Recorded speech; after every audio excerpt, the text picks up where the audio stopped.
This patient was referred to us for endodontic retreatment of tooth number 30. According to the patient, the root canal was done a few years ago when he was serving in the US military by a military dentist. The patient says a few days ago, tooth started to hurt, especially to biting. He went and saw his dentist and was told that the tooth had abscessed. And take a look here. Of course, you can see porcelain crown, build up, previous root canal, and you can see periapical lucencies here and here. So we discussed options with the patient, and he's younger and he wanted to try to save the tooth, and that's what we did today. Went through the porcelain crown, remove all of this build-up material, and remove the gutta percha. I used chloroform, and take a look. We were able to redo this root canal for him in one appointment. And here it is.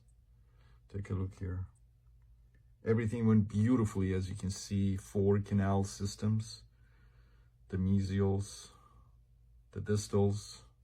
Look at that nice bifurcation in the apical area of the mesiobuccal canal system. Everything went great, as you can see. We went ahead and temporized the tooth and referred the patient back to his dentist for the permanent restoration. These canals were not patent. Take a look here. Let me show you the pre-op so you can appreciate it. And in these cases where there's an abscess, there is a reason for the abscess. So those issues need to be addressed.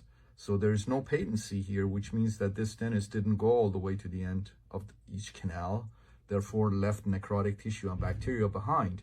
If you don't try to regain patency, then if you don't try to address the parts of the canals that were not treated, meaning that they were not instrumented, irrigated, and obturated, then you're not doing anything different.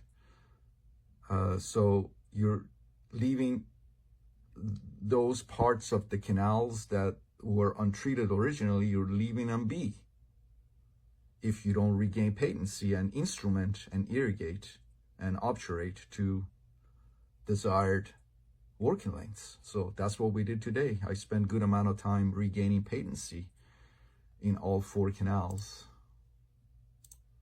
So, and again, as you can see, here's the outcome. You must regain patency in situations like this. All right, so there you go.